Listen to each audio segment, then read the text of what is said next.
Bismillahirrahmanirrahim. Assalamualaikum warahmatullahi wabarakatuh. Bismillah, alhamdulillah, wassalatu wassalamu ala habibillah, Sayyidina Muhammad ibn Abdullah, wa ala alihi wa sahbihi wa mawalah. Subhanaka la ilma lana illa ma 'allamtana, innaka antal alimul hakim, wa la hawla wa la quwwah إلا بالله العلي العظيم. اللهم رب اشرح لنا صدورنا ويسر لنا أمورنا واحلل عقدة من ألسنتنا يفقه أقوالنا. اللهم فقهنا في الدين وعلمنا التأويل برحمتك يا رب العالمين والحمد لله رب العالمين. Alhamdulillah, summa alhamdulillah, segala puji-pujian dan kesyukuran khas untuk Allah Subhanahu wa taala. Selawat dan salam buat junjungan mulia baginda Rasul sallallahu alaihi wasallam. Alhamdulillah, pada pertemuan kali ini kita nak sambung dalam pembacaan kitab hadis yang telah disusun oleh Imam At-Tirmizi rahimahullahu taala, ataupun nama penuh beliau Abu Isa Muhammad bin Isa bin Saurah At-Tirmizi rahimahullahu taala. Ahlan kepada sahabat-sahabat yang ada di ruangan TikTok, ada Haifa, Ira dan juga di ruangan FB. Saadia Muhammad Arifin, Fatimah Samsuddin, Ayu Hafiz, Fatimah Az-Zahra, Zizali, kemudian Wagina Sikun, Nadiah Nawawi, Abdul Rahman, Latifah binti Abdullah Ifah dan juga semua sahabat-sahabat yang lain. InsyaAllah pada malam ini pembacaan hadis kita akan bermula daripada muka surat 389, di mana Imam Tirmizi membawakan tajuk berkenaan tentang puasa. Setelah daripada selesai tajuk-tajuk berkenaan tentang zakat dan juga sedekah, maka pada muka surat 389 kata Imam Tirmizi, abwabus shaumi an Rasulillah, bab pada hadis-hadis dan riwayat yang berkenaan tentang puasa, riwayat-riwayat yang sabit daripada Nabi sallallahu alaihi wasallam. Maka kalau kita perasan, Imam Tirmizi suka menyebut pada tajuk-tajuknya yang besar pada waktu itu dengan perkataan an Rasulillah, nak membezakan daripada kebiasaan sebahagian daripada ulama hadis pada zaman beliau yang pada waktu itu mencampur aduk dan menukilkan banyak perkara, bukan sekadar hadis semata-mata. Maka sebab itu Imam Tirmizi banyak menyebut an Rasulillah, nak menerangkan bahawa ini semua adalah riwayat-riwayat yang sabit daripada baginda Nabi sallallahu alaihi wasallam. Maka bab yang pertama, lihat kepada Arafah dulu. Arafah pada baris yang pertama, maka kata para ulama, as-saumu, perkataan saum, perkataan berpuasa, sebenarnya memberi maksud al-imsaku, menahan diri, anil akli, daripada makan. Kemudian baris yang kedua selepas daripada itu, maka kata para ulama, wasaumu Ramadan, dan puasa pada bulan Ramadan telah difardukan pada tahun yang kedua selepas hijrah. Bilakah puasa Ramadan fardu? Pada tahun yang kedua selepas daripada hijrah. Sebelum daripada puasa Ramadan fardu, apakah puasa yang biasa diamalkan dan wajib ke atas umat Islam? Maka kata para ulama, wa kana siyamul bid, antara puasa yang diwajibkan mengikut sebahagian para ulama adalah berpuasa pada hari putih.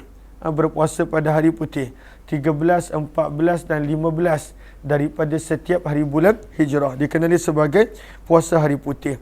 Wa Ashura, dan juga puasa Ashura 10 Muharram adalah antara puasa yang wajib sebelum daripada kefarduan puasa Ramadan. Dan dalilnya disebutkan oleh para ulama, contohnya dalam riwayat Abu Daud tentang kefarduan puasa Ramadan. Maka pada bab yang pertama kata Imam Tirmizi, babu ma jaa, bab pada hadis dan riwayat yang telah datang berkenaan fadli, kelebihan syahri Ramadan, kelebihan bulan Ramadan. Riwayat yang ke-675. Wabi ilaihi qala hadatsana Abu Quraib bin Muhammad bin al-Ala ibn Quraib bin qala hadatsana Abu Bakr bin Ayyash an al-A'mash an Abi Salih an Abi Hurairah radhiyallahu ta'ala anhu qala Daripada Abu Hurairah radhiyallahu taala anhu, beliau berkata, baginda Nabi sallallahu alaihi wasallam telah bersabda, "Idza kana awwalu lailatin min syahri Ramadan," adalah apabila malam yang pertama daripada bulan Ramadan, "suffidat," maka digari, dibelenggu. Sebab itu lihat kepada sahara baris yang pertama, suffidat boleh dibaca dengan fa bersabdu dan boleh dibaca suffidat tanpa sabdu pada fa. Yang ianya maksud syuddat bil aghlali, dibelenggu dengan rantai, wa uthiqat, dan pada waktu itu digari. Maka sabda Nabi, ketika mana masuk di malam pertama Ramadan, maka digari pada waktu itu syaitan, wa maradatul jin, dan jin-jin yang jahat, maka akan dibelenggu. Lihat kepada syayakha pada baris yang pertama. Maka di sini apabila syaitan dibelenggu, maka kata para ulama pada baris yang pertama syayakha, ustushkila, maka timbul pada waktu itu satu kemusykilan. Bagaimana bisuduri dzunubi anil ibadi fi Ramadan, bagaimana masih lagi ada hamba-hamba yang melakukan maksiat dan dosa kalaulah pada waktu itu syaitan telah digari dan diikat pada bulan Ramadan. Wa ajaba, maka telah menjawab sebahagian daripada para ulama dengan jawapan, maka sebahagian para ulama menyebut bi annal muharrika lil ibadi ala dzunubi syai'an. Sebenarnya ada dua faktor utama manusia melakukan dosa. Yang pertama adalah syaitan dan yang kedua adalah nafsu. Maka ketika mana masuk Ramadan, ya, syaitan diikat. Tetapi dalam badan manusia tersebut masih lagi ada nafsu, yang kalaulah nafsu tersebut adalah nafsu ammaratun bisu, yang banyak menyuruh melakukan dosa dan maksiat, maka pada waktu itu manusia tetap akan melakukan dosa dan maksiat. Itu jawapan yang pertama. Jawapan yang kedua pada baris yang kedua ini, au yuqal, ataupun dikatakan, innal mardudin kabairu syaitan, yang diikat hanyalah syaitan-syaitan yang general, yang pada waktu itu high ranking punya syaitan. Syaitan-syaitan kecil masih lagi dibenarkan untuk berleluasa. Allahumma salli ala sayyidina Muhammad. Lalu banyak lagi jawapan yang lain di situ.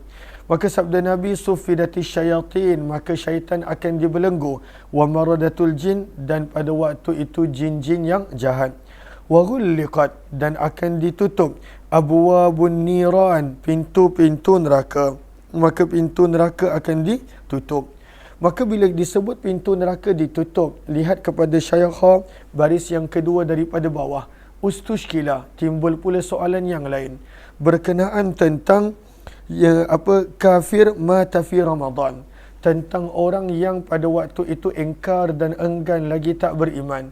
Kalaulah mereka ini meninggal dunia pada bulan Ramadan, adakah bererti mereka ni tak kena seksa? Sebab Allah tutup pintu neraka pada bulan Ramadan. Maka para ulama menjawab, fa wa ammal kafiru fa mawdi'uhu jahannam hum fiha khalidun bila ta'ammul innahu basyaratun li muslimin asin faqat. Sebenarnya pintu neraka ditutup sebenarnya adalah khabar gembira untuk orang beriman yang pada waktu itu melakukan maksiat dan dosa. Tapi orang yang tak beriman, yang enggan kalaulah mereka meninggal dunia, tetap pada waktu itu mereka akan terus pada waktu itu melihat siksaan dan azab yang disediakan untuk mereka di neraka. Maka sabda Nabi, maka akan ditutup pintu neraka, falam yuftah minha babun, sabda Nabi, maka tidak akan dibuka daripada neraka satu pintu pun. Wa futihat abwabul jannah, dan akan dibuka pintu syurga, falam yughlaq minha babun, maka tidak akan terkunci daripada pintu syurga satu pintu pun. Wa yunadi munadin, dan akan ada yang menyeru, sabda Nabi. Siapakah yang akan menyeru? Lihat kepada qawata baris yang pertama, yahtamilu annahu malak. Yang menyeru di sini ada sebahagian mengatakan para malaikat. Dan yang kedua, annahu yulqa dhalika fi qulubi man yuridullahu iqbalah. Allah letakkan ilham ini, seruan dalam bentuk ilham, pada hamba-hamba yang Allah kehendaki. Maka sabda Nabi akan menyeru pada waktu itu satu penyeru. Dan apakah seruan dia? Ya baghiyal khair, wahai orang yang menginginkan kebaikan, aqbil, datanglah, ini adalah waktunya. Wa ya baghiyash syar, dan wahai orang yang pada waktu itu menginginkan dosa dan maksiat, aqsir, berhentilah. Berhentilah inilah waktu untuk berhenti daripada maksiat dan dosa. Sabda Nabi SAW, walillahi utaqa'u minan nar, dan bagi Allah adanya orang-orang yang ditetapkan pembebasan daripada api neraka. Maka lihat kepada qawata pada baris yang ketiga daripada bawah. Kata Imam Al-Iraqi rahimahullah, al-zahir, zahir daripada sabda Nabi SAW ini, bahawa sebenarnya Allah bebaskan manusia daripada neraka pada waktu itu ianya berlaku setiap malam. Ianya berlaku setiap malam. Kemudian sabda Nabi SAW, وَذَلِكَ كُلَّ لَيْلَةٍ, dan ianya berlaku setiap malam pada bulan Ramadan. Kata Imam Tirmizi, dan di dalam bab ini ada juga riwayat daripada Abdurrahman bin Auf, Abdullah bin Mas'ud dan Salman Al-Farisi radhiyallahu anhum. Riwayat 672. Wa bi ilaihi qala hadatsana Hannadun qala hadatsana Abdatu wal Muharibi an Muhammad bin Amr an Abi Salamah an Abi Hurairah radhiyallahu anhu qala Rasulullah sallallahu alaihi wasallam.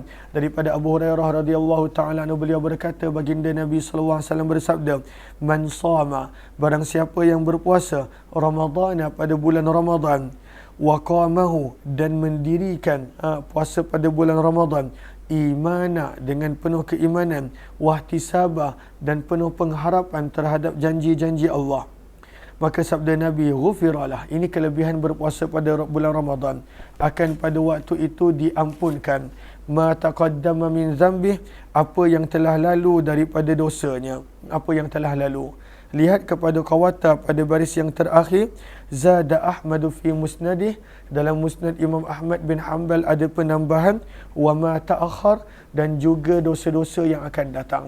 Maka orang yang benar-benar berpuasa mengharapkan pahala, orang yang berpuasa pada waktu itu dengan penuh keimanan, kepercayaan kepada Allah, maka Allah akan ampunkan dosanya yang terdahulu.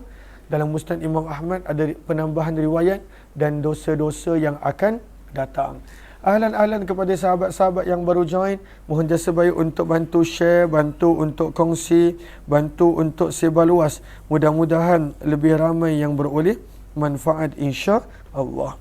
Kata Imam Tirmizi, hadza hadisun sahih, ini adalah hadis yang sahih. Berkata Imam Tirmizi, dan hadis Abu Hurairah yang telah diriwayatkan oleh Abu Bakar bin Ayyash adalah hadis yang gharib. Kami tidak mengetahuinya kecuali daripada periwayatan Abu Bakar bin Ayyash, daripada A'mash, daripada Abu Salih, daripada Abu Hurairah radhiyallahu taala anhu. Illa, kecuali sanad seperti ini hanya ada dalam periwayatan Abu Bakar bin Ayyash. Maka kata Imam Tirmizi, wasa'altu Muhammadah, maka aku telah bertanya kepada Muhammad bin Ismail Al-Bukhari berkenaan tentang hadis ini. Maka menjawablah Imam Bukhari, haddatsana Al-Hasan bin Rabi' qala haddatsana Abu Al-Ahwas anil A'mash an Mujahidin qawlahu qala idza kana awwalu lailatin min syahri Ramadan. Maka Imam Bukhari membawakan pada waktu itu riwayat yang berbeza namun mempunyai matan, lafaz matan yang lebih kurang sama. Fadzakara al-hadis, maka berkatalah Imam Bukhari, sanad yang beliau ada adalah lebih kuat daripada sanad yang diriwayatkan oleh Abu Bakar bin Ayyash rahimahumullahu taala.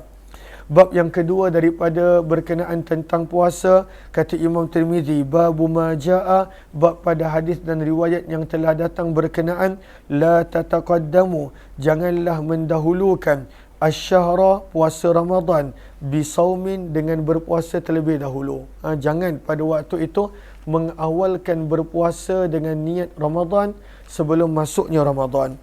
Maka lihat kepada Arafah, lihat kepada Arafah. Minta maaf, lihat kepada Arafah, betul. Okey.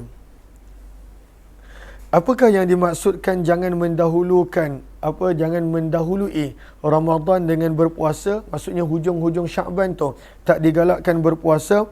Maksudnya adalah anna taqdima Ramadan, menyegerakan ataupun mengawalkan Ramadan dengan 1 ataupun 2 hari, biniyati Ramadan, dengan niat untuk berpuasa Ramadan, maka itu adalah tak boleh. Bila masuk Ramadan baru boleh puasa. Tapi kalaulah sebelum itu penghujung-penghujung Syaban nak berpuasa, maka ada keadaan yang pada waktu itu boleh. Ada keadaan yang pada waktu itu boleh. maka ada keadaan yang boleh. Contohnya apa? Kalaulah seseorang itu, dia sebenarnya dalam mazhab Syafi'i, selepas daripada 15 Sya'ban, maka pada waktu itu tak dibenarkan berpuasa. Kecuali pada waktu itu ada beberapa situasi yang boleh. Antaranya adalah orang yang pada waktu itu dia dah memang berpuasa berturut-turut sebelum daripada 16 Sya'ban. Dia dah berpuasa dan dia pada waktu itu boleh terus berpuasa. Ataupun orang yang memang dah istiqamah berpuasa pada hari Isnin dan Khamis, maka boleh. Tapi selepas daripada 15 Sya'ban, maka pada waktu dalam mazhab Syafi'i tidak dibenarkan untuk berpuasa secara umum. Lagi-lagilah kalau berpuasa dengan niat Ramadan sehari ataupun 2 hari awal. Riwayat 677. Wa bi ilayhi qala hadatsana Abu Quraib bin qala hadatsana Abdah bin Sulaiman an Muhammad bin Amr an Abi Salamah an Abi Hurairah radhiyallahu taala anhu qala, daripada Abu Hurairah radhiyallahu taala anhu beliau berkata, baginda Nabi sallallahu alaihi wasallam telah bersabda, la taqaddamu, janganlah kamu mendahului, mengawalkan asy-syahra, puasa Ramadan, biyaumin, dengan 1 hari, wala biyaumaini, ataupun dengan 2 hari. Jangan diawalkan, jangan diawalkan. Sebab itu lihat kepada qawata baris yang pertama, innama naha an fi'li zalika, sesungguhnya Nabi sallallahu alaihi wasallam menghalang daripada berpuasa pada penghujung-penghujung Sya'ban. Pada waktu itu adalah ihtiyatan, sekadar untuk berhati-hati. Lihtimal, sekadar untuk berhati-hati. Kenapa tu? Okey, hati ya. Okey. Maka sabda Nabi SAW, la taqaddamu, janganlah pada waktu itu mendahului asy-syahra, puasa Ramadan, biyaumin wala biyaumaini, dengan sehari ataupun 2 hari awal. Illa, kecuali an yuwafiqa dzalika, puasa yang kamu nak puasa pada penghujung Sya'ban tersebut, sauman, adalah puasa kana yasumuhu ahadukum, yang mana salah seorang daripada kamu memang telah biasa berpuasa. Maka sabda Nabi tentang puasa Ramadan, sumu li ru'yatih, berpuasalah bila nampak anak bulan Ramadan. Bila nampak je anak bulan Ramadan, maka berpuasalah. Wa aftiru li ru'yatih. Kenapa? Hati ya.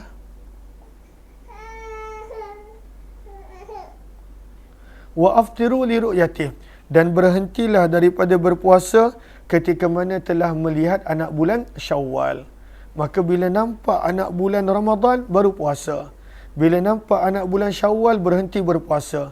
Tak boleh pada waktu itu nak puasa sehari 2 awal dengan niat Ramadan dalam keadaan belum lagi nampak anak bulan. Maka pada waktu itu tidak boleh. Maka bagaimana kalaulah contoh pada hari yang terakhir Sya'ban tak nampak anak bulan? Sabda Nabi SAW, fa in ghumma alaikum, maka jika awan pada waktu itu menutupi pandangan kamu daripada nampak anak bulan, fa'uddu 30, maka kiralah bulan Sya'ban tersebut sebagai 30 hari, summa aftiru, kemudian barulah minta maaf, fa in ghumma alaikum, maka ketika mana pada bulan penghujung Ramadan, pada waktu itu tidak kelihatan anak bulan kerana mendung, fa'uddu, maka kiralah Ramadan tersebut sebagai 30 hari bilangannya, summa aftiru, dan kemudian barulah pada waktu itu menyambut hari raya, tidak lagi berpuasa. Maka selalunya ketika mana dah berada pada hari yang ke-29, contoh malam ini adalah kita baru selesai berbuka puasa 29 Ramadan, maka pada waktu petang ketika mana maghrib, pada waktu tu dah tengok ada ke tak anak bulan. Kalaulah nampak anak bulan, maka Ramadan hanya 29, dan pada waktu itu esoknya dikira sebagai raya. Tapi sabda Nabi, fa in ghumma alaikum, kalaulah tak nampak anak bulan kerana mendung, kerana awan, maka sabda Nabi, hendaklah digenapkan menjadi 30 hari. Dan bila dah 30 hari, dah maksimum. Bulan Islam hanya sampai 30 hari sahaja. Bulan Islam antara 29 dengan 30. Pada hari yang ke-29, kalaulah nampak anak bulan yang baru, maka bulan tersebut hanya sampai 29. Kalaulah tak nampak anak bulan yang baru, maka pada waktu itu akan digenapkan menjadi 30. Allahumma salli ala habibina Muhammad wa ala alihi washabihi. Maka sabda Nabi, fa in ghumma, maka jika tidak kelihatan anak bulan Syawal, fa'uddu 30, maka kiralah Ramadan menjadi 30 hari. Summa aftiru, kemudian barulah pada waktu itu berbuka, bererti tidak lagi berpuasa pada keesokan harinya. Kata Imam Tirmizi rahimahullahu taala, dan di dalam bab ini ada juga riwayat daripada sebahagian daripada sahabat Nabi sallallahu alaihi wasallam. Wa bi ilayhi qala akhbarana Mansur bin al-Mu'tamir an Rabi' bin Hidash an ba'di ashabin Nabi sallallahu alaihi wasallam an Nabi sallallahu alaihi wasallam binahwi hadza. Berkata Imam Tirmizi, hadis Abu Hurairah adalah hadis hasan sahih, wal amalu ala hadza, dan beramal pada hadis ini di sisi ahli ilmu karihu, mereka mengatakan makruh ay yata'ajjala ar-rajul, untuk seseorang itu menyegerakan berpuasa, bisyamin, menyegerakan berpuasa qabla dukhuli syahri Ramadan, sebelum masuknya bulan Ramadan. Tak boleh berpuasa Ramadan walaupun dengan alasan nak berhati-hati, tak boleh. Nak berhati-hati, maka pada waktu itu tak boleh. Nampak anak bulan baru berpuasa, dah cukup 30 hari Sya'ban baru berpuasa. Limakna Ramadan. Sebab itu limakna Ramadan, pada waktu itu berpuasa awal dengan niat untuk Ramadan, maka pada waktu itu tidak boleh. Wa in kana rajulun yasumu sauman, namun jika seseorang itu berpuasa puasa yang pada waktu itu memang dia dah biasa buat, Isnin Khamis contohnya, fawafaqa, maka bertepatanlah puasa kebiasaannya tersebut dengan penghujung Sya'ban contoh, fala ba'sa bihi indahum, maka itu tak mengapa.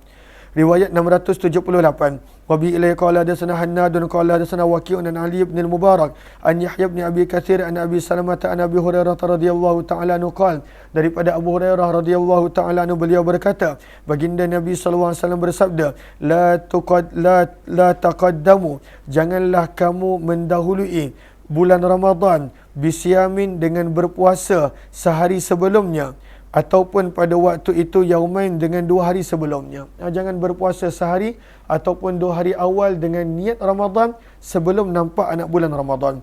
Illa, kecuali an yakuna rajulun, seseorang itu adalah orang yang berpuasa puasa kebiasaan dia, falyasumhu, maka berpuasalah pada waktu itu, tidak menjadi masalah, sabda Nabi. Kata Imam Tirmizi, hadis ini adalah hadis hasan sahih. Bab yang ketiga daripada bab-bab berkenaan tentang puasa, babu majaa, bab pada hadis dan riwayat yang telah datang berkenaan karahiyati, makruh saumi, untuk berpuasa yaumis syak, pada hari syak. Apakah maksud hari syak dalam istilah fiqh? Maka lihat kepada Arafah, maksud daripada hari syak adalah yaumul ghaim la yaumus sahwi kama qalu. Maka apakah pada waktu itu yang dimaksudkan dengan yaumus syak? Sebentar.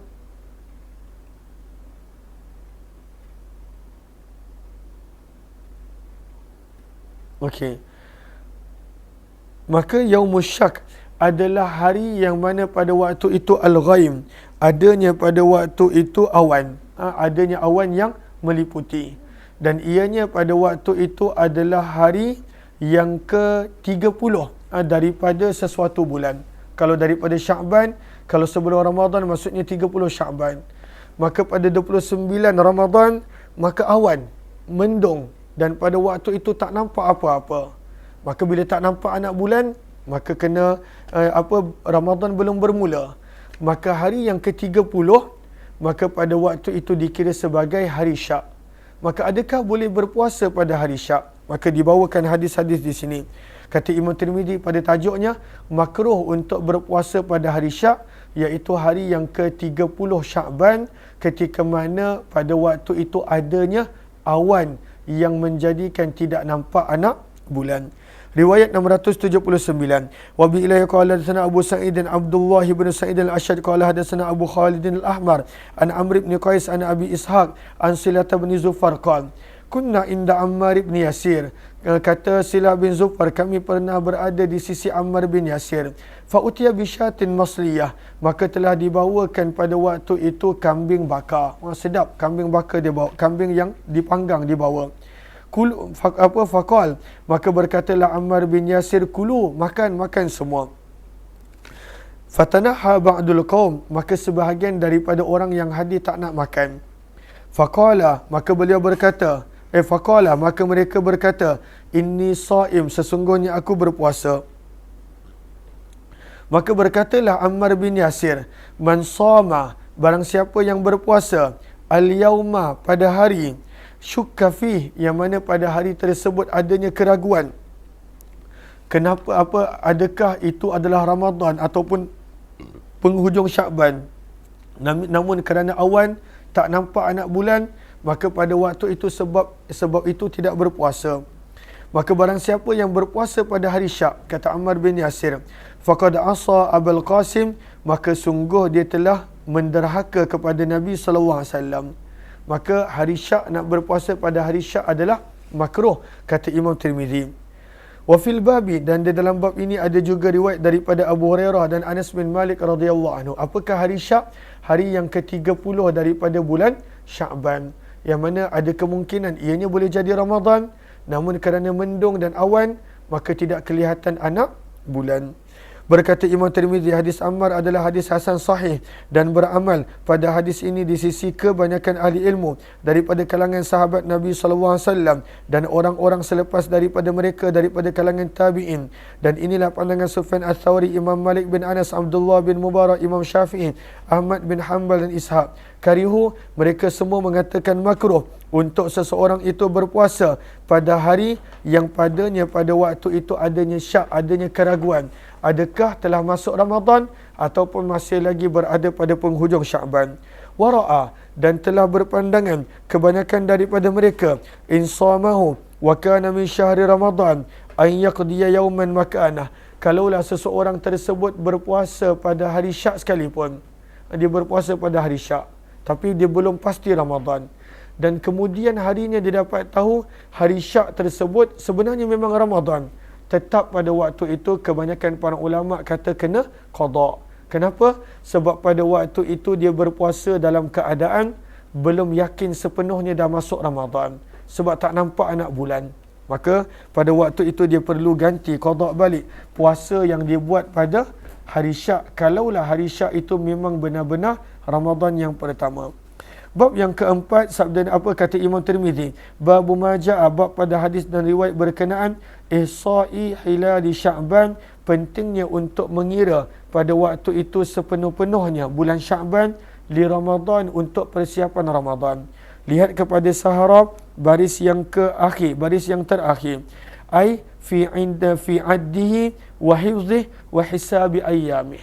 Bila dah masuk Ramadan, maka zaman dulu tak ada kalender secara tetap, perkiraan yang pelbagai dan sebagainya.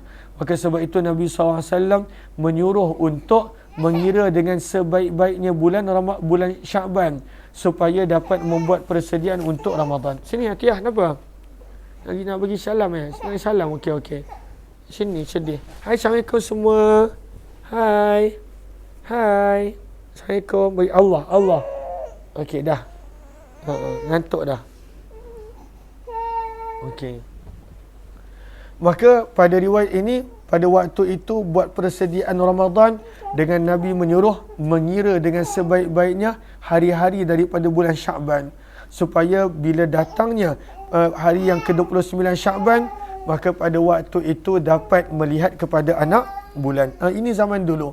Zaman sekarang kita dah ada pada waktu itu, Masya Allah, Jabatan Falak, pelbagai departmen untuk memastikan tarikh kalender Islam tepat pada perkiraannya. Riwayat 680. Wa bi ilayhi qala hadatsana Muslim bin Hajjaj qala hadatsana Yahya bin Allahumma salli ala sayyidina Muhammad. Okey, lihat kepada Qawata, baris yang ke-245. Lalu Muslim bin Hajjaj ni siapa? Sebenarnya adalah Imam Muslim. Sebab itu lihat kepada Qawata, berkata Imam Al-Iraqi, Imam Tirmizi tidak meriwayatkan di dalam kitabnya Jami' ini sesuatu apa pun daripada Imam Muslim illa hadzal hadis, kecuali hadis ini sahaja. Maka hadis yang ke-680 adalah satu-satunya hadis yang Imam Tirmizi riwayatkan daripada Imam Muslim di dalam kitab Jami' beliau. Maka berkata Imam Tirmizi, wa bihi ilaihi qala hadatsana Muslim bin Hajjaj, iaitu Imam Muslim. Qala hadatsana Yahya bin Yahya qala hadatsana Abu Muawiyah an Muhammad bin Amr an Abi Salamah an Abi Hurairah radhiyallahu taala anhu qala, daripada Abu Hurairah radhiyallahu taala anhu beliau berkata, baginda Nabi sallallahu alaihi wasallam telah bersabda, uhsu hilal Sya'ban, kiralah dengan sebaik-baiknya bulan Sya'ban, li Ramadan, dalam untuk persiapan Ramadan, dalam untuk persiapan menyambut Ramadan. Maka kira betul-betul perjalanan hari yang ada di bulan Sya'ban. Berkata Imam Tirmizi, Allahumma salli ala sayyidina Muhammad. Berkata Imam Tirmizi, hadis Abu Hurairah kami tidak mengetahuinya kecuali daripada sanad ini, kecuali daripada riwayat Abu Muawiyah. Was sahih, kata Imam Tirmizi, dan yang sahih adalah apa yang telah diriwayatkan daripada Muhammad bin Amr, daripada Abu Salamah, daripada Abu Hurairah, daripada Nabi sallallahu alaihi wasallam. Dan apakah riwayatnya? Nabi bersabda, la taqaddamu, janganlah kamu mendahuluikan bulan Ramadan biyaumin, dengan sehari ataupun 2 hari awal. Dan inilah yang telah diriwayatkan daripada Yahya bin Abi Kathir, daripada Abu Salamah, daripada Abu Hurairah, riwayat seperti Muhammad bin Amr al-Laythi rahimahumullahu ta'ala. Kemudian kata Imam Tirmizi pada bab yang kelima, babu maja'a anna sauma, bahawa bab pada hadis dan riwayat yang telah datang berkenaan sesungguhnya puasa Ramadan bermula liru'yatil hilal, apabila nampak anak bulan, wal iftaralah, dan habisnya puasa Ramadan juga dengan nampak anak bulan. Maka nampak anak bulan, mula puasa Ramadan. Nampak anak bulan, maka berakhirlah Ramadan dan bermulalah Syawal. Maka lihat kepada Arafah pada baris yang pertama. Maka kata para ulama, wa'lam, ketahuilah, sesungguhnya anak bulan itu boleh terjadi, maksudnya boleh sabit penyaksiannya dengan beberapa perkara. Yang pertama, bisyahadati birru'yah, pada waktu itu dia mendatangkan saksi yang dia nampak anak bulan. Zaman tersebut pada waktu itu bukanlah canggih seperti zaman kita dengan ada peralatan teleskop dan sebagainya. Maka pada waktu itu kalaulah sesiapa pun nampak anak bulan, maka pada waktu itu dia boleh laporkan. Dan untuk dia punya penyaksian diterima, dia kena bawa saksi bahawa memang betul dia nampak anak bulan. Maka ini salah satu cara. Ataupun yang kedua pada waktu itu, Allahumma salli ala sayyidina Muhammad, al-ifadah ay al-tawatur, maksudnya terlalu banyak orang nampak sehingga sampai kepada bilangan tawatur. Dia ada 4 semuanya. Apa? Asy-syahadah birru'yah, asy-syahadah ala syahadah, asy-syahadah ala al-qada', dan yang keempat adalah tawatur. Maka bila sabit bahawa telah nampak anak bulan, maka pada waktu itu kenalah berpuasa. Dan kalaulah di hujung Ramadan, maka telah masuklah Syawal, hari raya. Riwayat yang ke, Allahumma salli ala sayyidina Muhammad.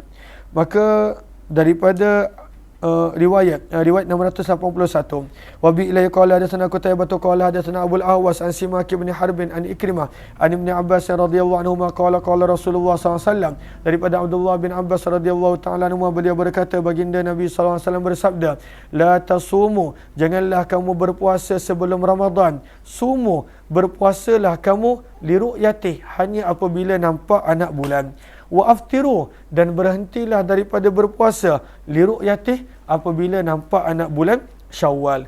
Fa in halat, maka jika terhalang, dunahu, di antara kamu, di antara anak bulan, ghayatun, pada waktu itu awan, fakmilu, maka sempurnalah kamu bilangan 30 hari. Kalaulah pada hari yang ke-29 pada waktu itu tidak nampak anak bulan, maka pada waktu itu kena sempurnakan bilangan 30 hari. Kata Imam Tirmizi, dan di dalam bab ini ada juga riwayat daripada Abu Hurairah, Abu Bakrah, Abdullah bin Umar radhiyallahu ta'ala anhum. Berkata Imam Tirmizi, hadis Abdullah bin Abbas adalah hadis hasan sahih dan sungguh telah diriwayatkan lebih daripada 1 sanad. Bab yang ke-6 berkenaan tentang kadangkala bulan pun dalam Islam boleh 29 hari. Kebiasaannya 30 hari. Tapi sebenarnya dalam Islam ada juga perkiraan bulan hanya 29 hari. Maka kata Imam Tirmizi pada bab yang ke-6, babu maja'a, bab pada hadis dan riwayat yang telah datang berkenaan anna syahra, bahawa sesungguhnya bulan, qad yakunu kadang-kala yakunu boleh menjadi tis'an wa ishrin, hanya 29 hari. Bulan boleh menjadi hanya 29 hari, dan kadang-kala 30. Lalu bulan Islam tak ada macam bulan tak ada macam bulan Masih ada 31, ada 28. Bulan Islam pada hari yang ke-29, kalaulah nampak anak bulan maka hanya 29. Tak nampak anak bulan maka kena genapkan menjadi 30 hari. Riwayat yang ke-682.